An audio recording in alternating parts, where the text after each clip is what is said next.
Oh, I'm fuming this morning. Account ban warning. Okay, first up, why did this happen? Because of my video from a couple days ago where I suggested that the story the world is being told about the Charlie Kirk thing is not the true story. And I pointed out some anomalies and I made some connections. Mark my words, history will prove that these connections are legit. I'm not going to take up too much time with this. I'm going to talk about Mark Carney's trips. I'm going to talk about what's happening with natural gas and, of course, what's happening down south because that will affect us. But first, I need to get this off my chest. I get a strike for misinformation / disinformation / integrity.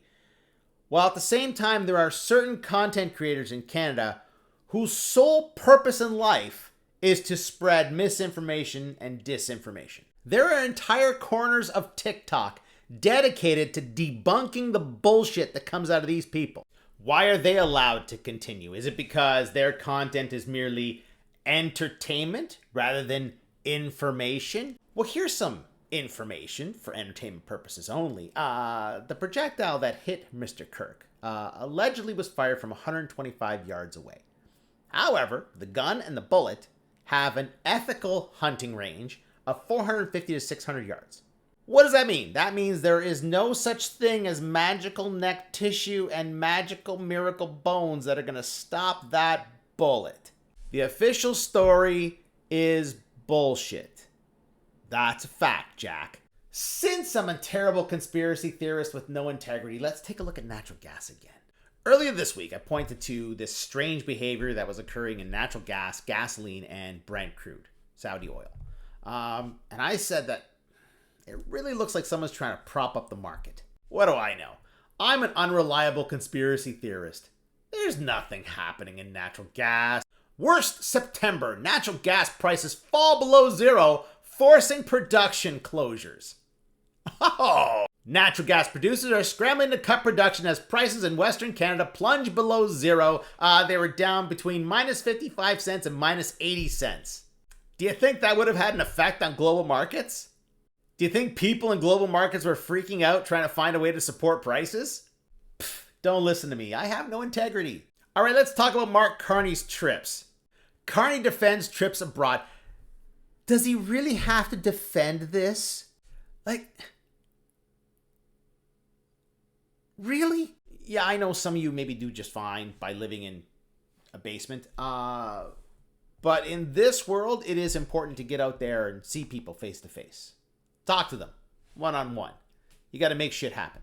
That's why we elected him. We didn't elect a prime minister to fix local... Mark Carney's not going to go out there with a shovel and fix potholes outside your house. Newsflash, Pepe Le Poilievre wouldn't do that either. He also wouldn't do this. He would be laughed out of the room.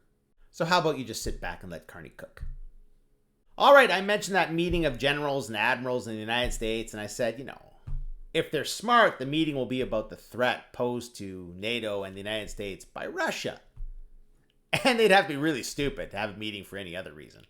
Urgent military meeting is for dumbest reason imaginable. Pete Hegseth's big urgent military summit will be a pep rally for what he calls the warrior ethos.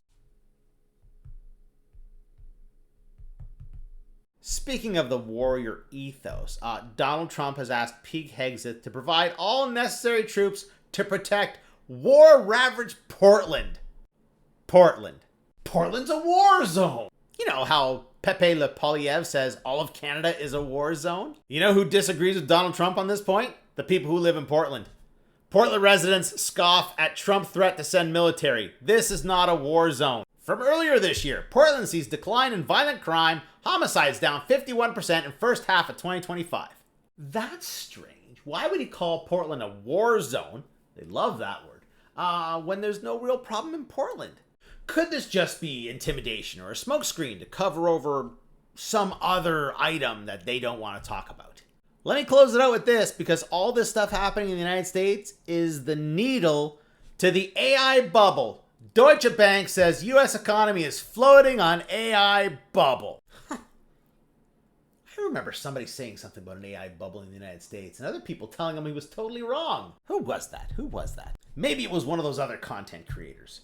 There's a massive bubble and it will pop, and all this stuff that Donald Trump is doing is the needle.